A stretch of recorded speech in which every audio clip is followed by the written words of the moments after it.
راستہ بدل کر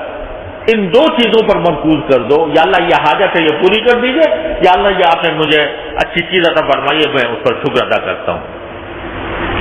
تو شکر ایک ایسی نعمت ہے، ایک ایسی عبادت ہے۔ ہمارے حضرت والا فرمایا کرتے تھے، اللہ تعالیٰ ان کے درجات بلند فرمائے،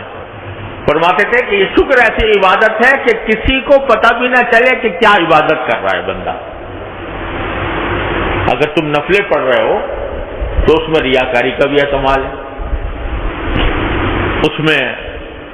عجب بھی پیدا ہو سکتا ہے کہ بھئی میں بڑا عبادت گزار بن گیا، اور نہ جانے کیا کیا مقاصد نفس اس میں پیدا ہو سکتے ہیں۔ لیکن شکر ایسی نعمت ہے، عبادت ہے دل ہی دل میں، زبان سے کیا یا نہیں، زبان سے کر لیا تو زیادہ بہتر ہے، اللہ تعالیٰ کرنے کی توفیق دے، لیکن اگر بالفرض زبان سے نہیں بھی کیا، دل میں، دل کیا کہہ رہا ہے، بار بار دل جو ہے وہ کہہ رہا ہے یا اللہ کتنا اچھا کام کر دیا آپ نے، یا اللہ میرا کام کس طرح بنا دیا، یا اللہ آپ نے میری یہ مشکل حل کر دی، یا اللہ یہ میرا کام ہو گیا، تو کیا ہوگا کہ دل ہر وقت ایک ایسی عبادت میں مقصود ہے کہ کسی کو پتہ بھی نہیں۔ میان عاشق و معشوق رمزیز کرامن کاتبین ہم خبر نے، سمجھے نا، یہ عاشق اور معشوق کے درمیان، محب اور محبوب کے درمیان ایک ایسا راز ہے کہ کہتے کرامن کاتبین کو بھی خبر ہے کہ نہیں، اللہ ہی جانے، سمجھے، کیونکہ علیم بذات صدور تو وہ ہے، سینے کی باتوں کو جاننے والا تو وہ ہے۔ دل دل میں اگر تم نے اللہ تعالیٰ کو شکر ادا کر لیا۔ اب دیکھو رسول کریم صلی اللہ علیہ وسلم نے جو بات سکھائی، اب بیت الخلاء میں جا رہا ہے آدمی، بیت الخلاء میں جانا ایک ایسی بات ہے کہ اس کو لوگوں کے سامنے تذکرہ کرتے ہوئے بھی آدمی کو شرماتا ہے کہ بھئی بیت الخلاء میں جانا، تو وہاں پر بھی کہا، پہلے تو کہا اللہم انی اعوذ بک من الخبث والخبائث، اللہ میاں سے دعا مانگو، ٹھیک ہے، شروع میں، یا اللہ میں جا رہا ہوں ایسی جگہ جہاں پر کہ نجاستیں ہیں، تو شیطان خبیث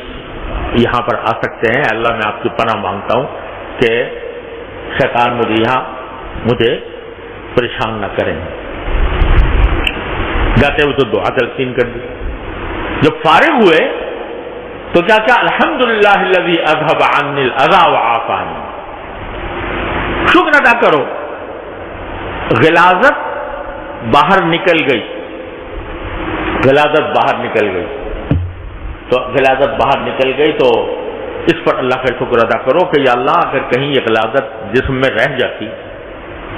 اور نہ نکلتی، بتاؤ دیکھو قبض ہو گیا کسی آدمی کو، ہے نا، تو قبض ہو گیا، تو قبض ہونے کی حالت میں کہتے ہیں قبض جو ہے وہ ساری بیماریوں کی جڑ ہے، اگر قبض ہو جاتا باہر نہ نکلتی، یہ جو اندر گندگی ہے یہ اندر کیا فساد مچاتی، تو اللہ حضور اقدس صلی اللہ علیہ وسلم نے سکھا دیا کہ اس پر بھی شکر ادا کرو اللہ تعالیٰ، جس کا معنی یہ ہے کہ جس وقت بندہ قضاء حاجت کر رہا ہے اس وقت بھی اللہ تعالیٰ کی معرفت کا وہ ذریعہ بن گیا کہ یہ گندگی جو مجھے نظر آ رہی ہے باہر اللہ تعالیٰ نے نکال دی ہے، اگر اندر رہتی تو کیا فساد مچاتی۔ تو توجہ سے طرف دلائی کہ جو معمولی باتیں جن کو آدمی نظر انداز کر دیتا، بیت الخلاء میں گیا اور واپس آ گیا، اور واپس آ گیا، غفلت کی حالت میں گیا، غفلت کی حالت میں واپس آ گیا، لیکن جو بندہ اللہ تبارک و تعالیٰ سے قرب چاہتا ہے وہ اس کے اوپر بھی شکر ادا کرتا ہے، چاہے دل میں کرے چاہے زبان سے کرے، چھوٹی نعمت ہو یا بڑی نعمت ہو، اللہ تبارک و تعالیٰ کا شکر ادا کرنے کی عادت ڈالو۔ جب عادت ڈالتا ہے بندہ تو عادت پڑ جاتی ہے، اور اللہ تبارک و تعالیٰ ایسے بندے کو بڑا ہی پسند کرتے ہیں شکر کرنا۔ کیا کتنا پیار سے کہہ رہے ہیں اللہ میاں قرآن کریم میں، ما یفعل اللہ بعذابکم ان شکرتم وآمنتم، ما یفعل اللہ بعذابکم، اللہ تمہیں عذاب دے کر کیا کرے گا اگر تم شکر گزار بندے بنو اور ایمان لے آؤ۔ تو شکر کیوں اللہ تعالیٰ شکر کو ذریعہ بتا رہے ہیں عذاب دور کرنے کا۔ ہم کیا کریں گے تمہیں عذاب لے کر، ہمیں کیا فائدہ حاصل ہوگا اگر تم شکر گزار بنو؟ اور شکر گزار بندے کی حضرت نوح علیہ السلام اتنے بڑے پیغمبر 1000 سال تقریباً زندہ رہے اور ساری زندگی دین کا کام کیا، تبلیغ کی، دعوت دی، اور ان کی تعریف کیا کی قرآن میں؟ انہ کان عبدا شکورا، وہ ایسے بندے تھے جو شکر گزار تھے۔ تو شکر گزاری کا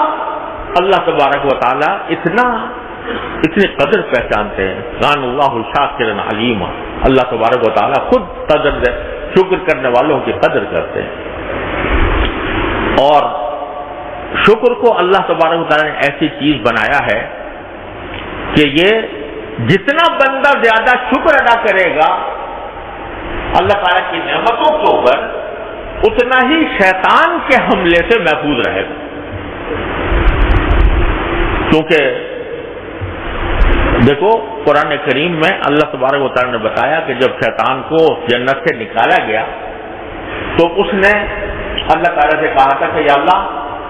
اس آدم کی وجہ سے مجھے جنت سے نکلنا پڑا ہے، تو اب میں اس آدم کی اولاد کے اوپر حملے کروں گا، دائیں سے آؤں گا، بائیں سے آؤں گا، آگے سے آؤں گا، پیچھے سے آؤں گا، چاروں طرف سے اس کے اوپر حملے کروں گا۔ حملہ کرنے کا کیا نتیجہ ہوگا؟ کہتا لا تجد اکثرہم شاکرین،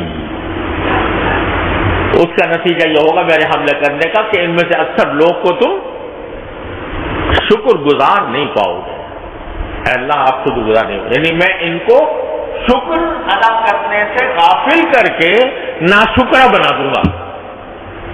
یہ شیطان کا سب سے بڑا حملہ اور نتیجہ، حملوں کا نتیجہ یہ بتایا۔ اس لیے علماء کرام نے فرمایا کہ جو بندہ زیادہ سے زیادہ شکر ادا کرتا ہو انشاءاللہ وہ شیطان کے حملوں سے محفوظ رہے گا۔ جتنا اب دیکھو تکبر کیوں پیدا ہوتا ہے انسان کے دل میں؟ وہ اپنی بڑائی کا احساس اس کے دل میں ہوتا ہے، دوسروں کی حقارت کا احساس دل میں ہوتا ہے۔ لیکن اگر کوئی بندہ یہ کہے کہ یا اللہ جو بھی نعمت مجھے ملی ہے، اگر میرے پاس صحت کی نعمت ہے تو آپ کا شکر،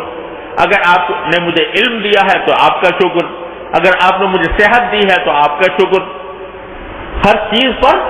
اللہ تعالیٰ کا شکر ادا کر رہا ہے، تو شکر ادا کرنے کا معنی یہ کہ مجھے تو میں تو استحقاق نہیں رکھتا تھا اس کا، آپ نے اپنے فضل و کرم سے عطا فرمایا، لہذا تکبر کہاں سے آئے گا؟ شکر گزار بندے کے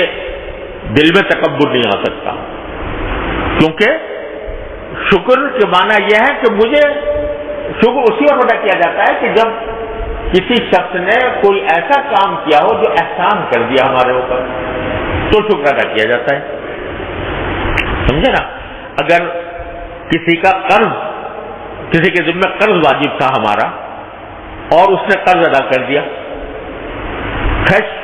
کیا تو شکر یہ الگ بات ہے، لیکن شکر کی ضرورت اس لیے نہیں کہ اس کے ذمہ فرض تھا کہ وہ ادا کرتا، تو شکر نہیں، شکر تو اس کا ہے کہ اس نے قرض دیا تھا، لیکن جب اس نے واپس کیا تو واپس کرنا کوئی انعام نہیں، کوئی احسان نہیں ہے نا۔ لیکن اگر وہ جتنا دیا تھا اس سے کچھ زیادہ دے دے اپنی مرضی سے، پہلے سے شرط لگائے بغیر، قرض مانگا تھا 100 روپے اور طے ہوا تھا کہ 100 روپے واپس کریں گے، لیکن 100 کے بجائے اس نے 110 دے دیا اپنی مرضی سے، پہلے سے طے کیا، اب پہلے سے طے کر لیا رسود ہو گیا،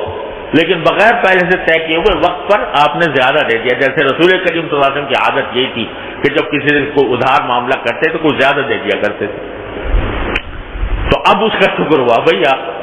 بہت بہت شکریہ آپ نے زیادہ دے دیا۔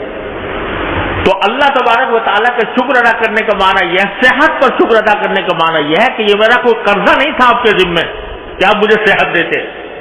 لیکن آپ نے دی تو یہ آپ کا کرم ہے، میں آپ کا شکر ادا کرتا ہوں۔ تو جب یہ دل میں آ گیا کہ میرا استحقاق نہیں تھا، میرا کوئی قرضہ آپ کے ذمہ نہیں آتا تھا کہ آپ مجھے یہ دیتے، لیکن آپ نے اپنے فضل و کرم سے دے دیا، لہذا میں شکر ادا کرتا ہوں، تو یہ شکر ادا کرنا شکر گزاری بن گئی ہے۔ اور اس شکر گزاری کی وجہ سے بندے کے اندر اپنی بڑائی کا تصور نہیں آ سکتا کہ میں مستحق تھا، میرا حق تھا اللہ میاں کے اوپر کہ وہ مجھے ضرور یہ نعمت دیتے، تو جب یہ بات نہیں تو تکبر بھی نہیں آ سکتا. تو شیطان جو ہے وہ راہ مارتا ہے موجن راستوں سے. اس کا بہترین علاج یہ ہے کہ بندہ شکر گزار بن جائے اللہ تبارک و تعالیٰ. لیکن حقیقت میں شکر گزار بندے